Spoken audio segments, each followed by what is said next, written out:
Hey there, friends. Jim Miller here along with Michael Marks from BWR. A couple days after the event, the metaphorical and literal dust has almost settled as we kind of recover and clean up and rehash everything.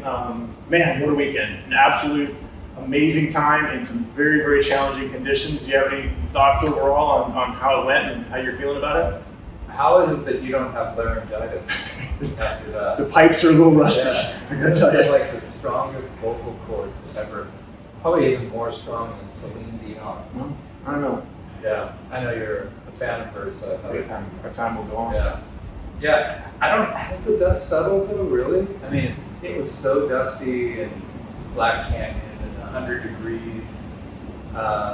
And being a lead vehicle, I know we had to keep our distance from the leaders because the car was kicking up dust. Earlier on in the day, because it had poured, the trails were tamped down really nicely. There was some hero dirt there for a minute. Yeah. But out in Black Canyon, it was a desert-like environment in the canyon, but also humid. Yeah. Unusual humidity for San Diego.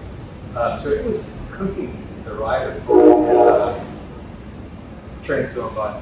It was an amazing weekend, but I don't think the dust has really settled yet, right? Because we're still frantically trying to do the results by hand, one by one, which is taking a long time and rather frustrating. There's all those category results that we want to share with the world. There's so much still to share that I feel like the dust hasn't settled yet. But it's great to get all the emails from people and the lauds and laurels and just excitement that people still hold from their experience and their survival of the weekend. For sure, we want to thank the riders for going out and putting all on the line the way they did and enduring some very challenging conditions. Our friends in North City, too, were huge with opening up their doors to us the way they did. Oh, North City, that dude, what an amazing space, and the group of people there that accommodated our every win. You know, all the people that lived there had to wake up to us at 3 a.m, you know, pounding things and setting up and rock music, and then eventually I'm sure your voice lulled them out of bed into, you know, the chaos of 10,000 people descending on their little city. Yeah. And then storyteller Overland, whose athlete Sandy Florent, who's arguably sort of Peter and Katarina, the hero of the day, just with his efforts alone. Fantastic ride for him. Okay, so yeah, they were awesome. Their product is awesome. I'm coveting one of those things so bad. Fan envy big time. And sitting here at Belltown that's going to have its soft opening tomorrow. We're contemplating getting one of those and having that be the couple vehicle with the Belltown across, and then we can take it to all the events and support the events the way we want. But yeah, they were incredible. But the most incredible thing for me, even beyond Katarina Nash winning the women's, because I've been trying so long to get her to come, and you know, her spectacular victory, I spent all day with Sandy out on the course. So I got to watch his every move. I'll tell you, one thing that people don't know is that Highland Valley, the first 2 pitches are really steep, and that lead group of, say, 30 guys, it also coagulated, maybe it was 33. And Eddie Anderson, who, you know, unfortunate mishap, but would have crushed it today. He and Sandy rolled off the front so easily, smiling at places that most people are just gasping to crest. And I watched them, I was gonna tease them. You know, I'm sitting in the lead vehicle to say to Andy, yo dude, you gotta slow it down or they're gonna accuse you of doping. So he and Sandy off the front, and then Eddie settled in. Sandy wasn't prepared to just kind of chill. Like I think his original game plan is he's gonna chill and wait. He didn't. He coaxed along 2 other riders.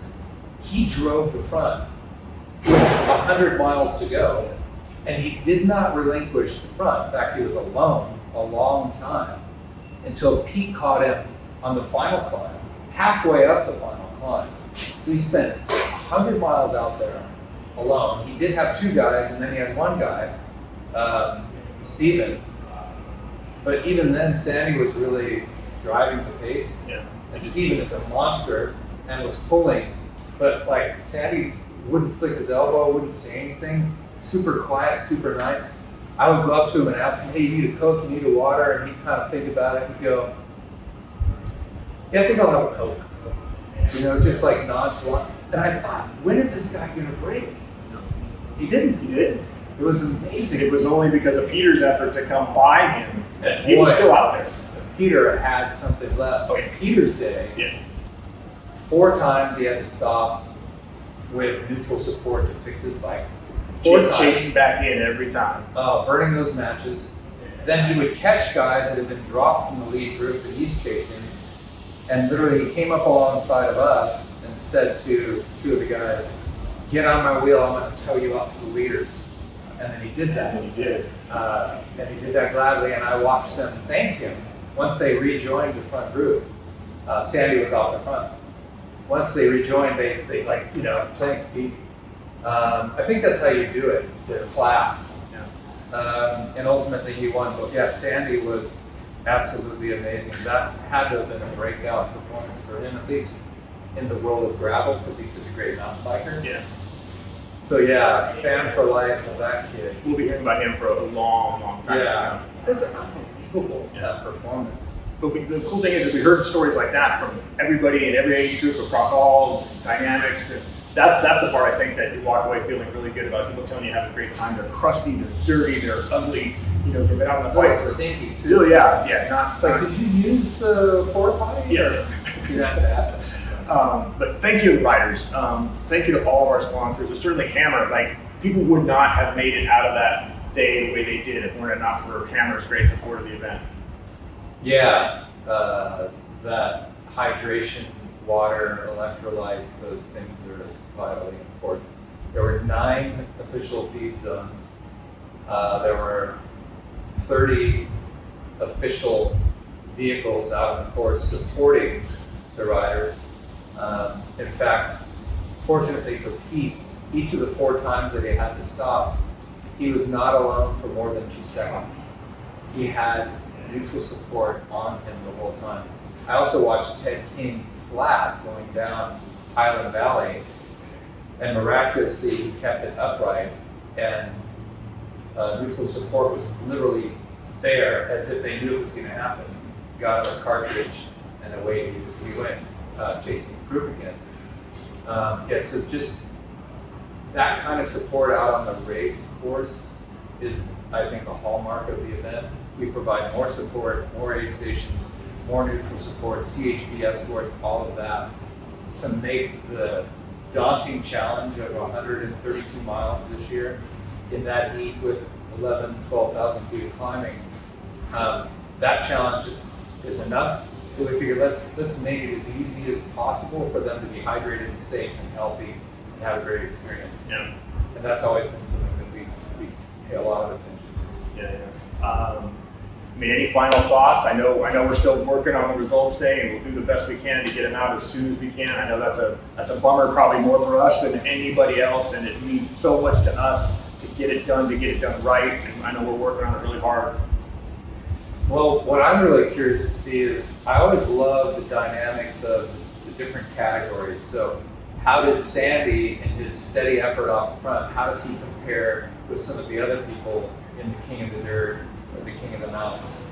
But what I'm also interested in looking at, what I want to do is supply a really deep analysis of the top riders in each of those categories to see how some of the amateur riders fare against the pros and really set that benchmark. I'm really curious about those categories, and I can't wait to supply those results to the world. Yeah, and we'll get them out just as soon as we can. So stay tuned, be patient with us. We're grateful. If anything else, we're grateful for your participation, for your support of the event, and a little more BWR to come. We're less than 30 days now from heading to I don't Asheville. know why you got to bring that up right now. I was feeling pretty good for a second. As we mentioned, the dust hasn't settled yet. But hey, the good news is you still have your voice, so you don't have an excuse not to do your job. The voice of Belgian waffle, right?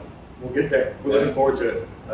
Thank you again on behalf of Michael, the whole staff at BWR, our volunteers. We love you. We appreciate you. All of our wonderful partners and sponsors. We're so grateful for your support, and especially you, the riders who went out there and taking on the challenge. We appreciate you, and we'll see you down the road. Thank you.